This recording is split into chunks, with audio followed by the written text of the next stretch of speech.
Hello. So, to introduce my movie before we get started with the cosmic horror analysis, I chose Martyrs 2008. The story revolves around a girl that was abused in her childhood by a family or an organization, where she manages to escape and is rescued and put into a group home where she becomes friends with another woman or another girl. And the main story takes place 17 years after this incident, where she finally manages to take revenge on the family. And we also finally learn about the organization's goals, sort of who they are, but mostly why they're doing what they're doing. So the first scene that the movie introduces is definitely going to be madness. When we're introduced to the main character, one of the main characters, her name is Lucy. She's the one that was abused as a child. And when you're introduced to her, she's mute. She doesn't talk except to her friend Anna, which is the one that she met in the group home. And sometime after Lucy's been there, some men come to the home and they ask Lucy if Anna's told them anything. Or they ask Anna if Lucy's told them anything. And she says that she doesn't talk much. She doesn't like to remember the incident.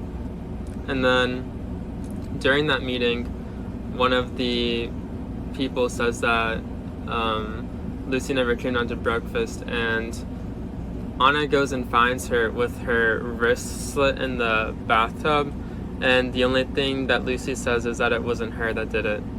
And when 17 years later comes and Lucy gets her revenge, she says that she did it to help save someone. And there are two scenes prior where you kind of see this creature, humanoid being that you're not quite sure, it's just in her head. It kind of appears as like a nightmare earlier, and then it only appears when she's alone until that point, so you can't be certain. But after she kills the family, this creature attacks her with a knife and like cuts her all over.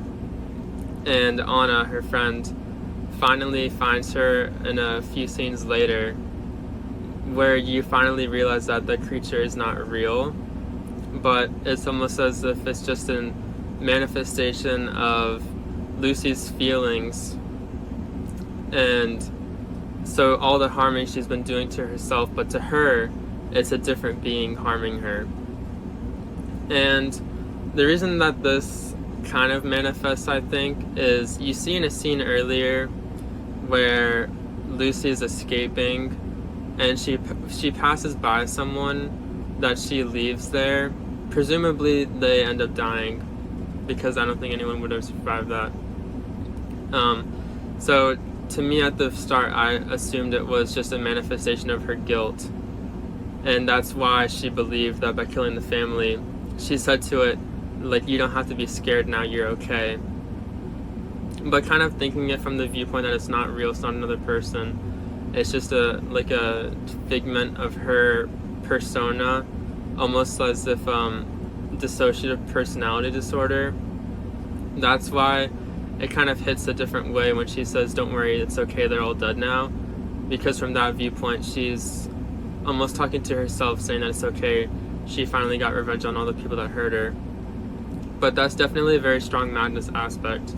And it's also tied in again later when we meet the people that founded the organization.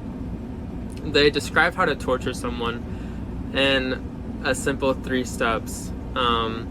They say lock them in a dark room, make them suffer, and then continue the suffering. And that's how you make a person a victim. And they also say that by doing this, you can incite people to have visions and hallucinations, which is basically just them going mad. And the reason they do it is because they want to create martyrs. That's the goal of the organization, is to create martyrs. One of the other very strong themes in the movie is deception. The family that tortured Lucy when she was a child, when she gets revenge, it introduces the family as a normal family. And when Lucy comes in, you assume that she's the bad guy, because it's this family having a sweet conversation at dinner, and they get a knock at the door, And the dad answers it, and he's immediately shotgunned in the chest. So you assume that he's the bad guy, but you later find out that in their basement, that's where they've been torturing all these people. So that's a very strong aspect of deception, is that it's not what it seemed like, and even the way that they introduced the family was leading to deceive you. And even when Anna comes and finds Lucy has killed the family, she's on the side of the family at first. She even tries to help the mom escape, which is just how thoroughly deceptive the family is at being sweet and kind. Because even the friend of the person that was suffering and got revenge didn't even realize that they were the bad people the entire time. And then finally, the third theme that is very strong in this movie is forbidden knowledge. As I said earlier, they're trying to create martyrs.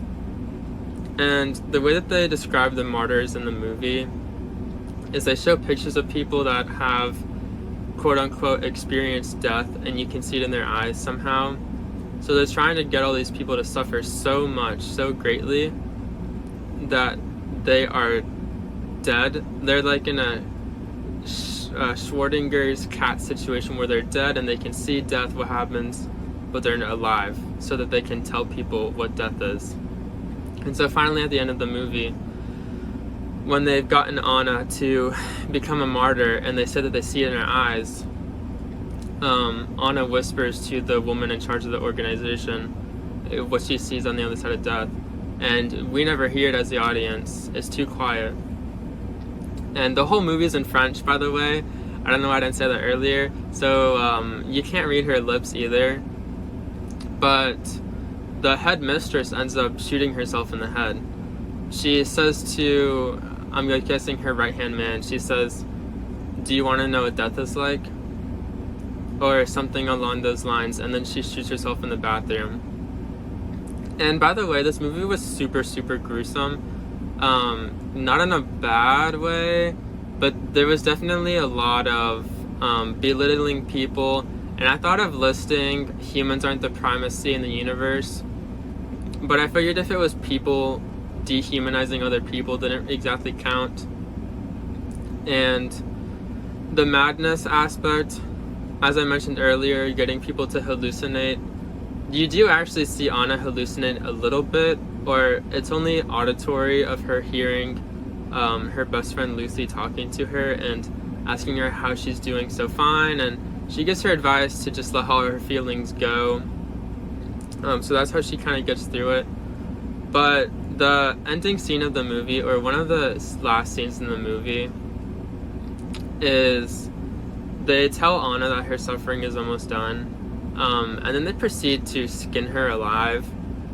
Literally, she has no skin except on her face.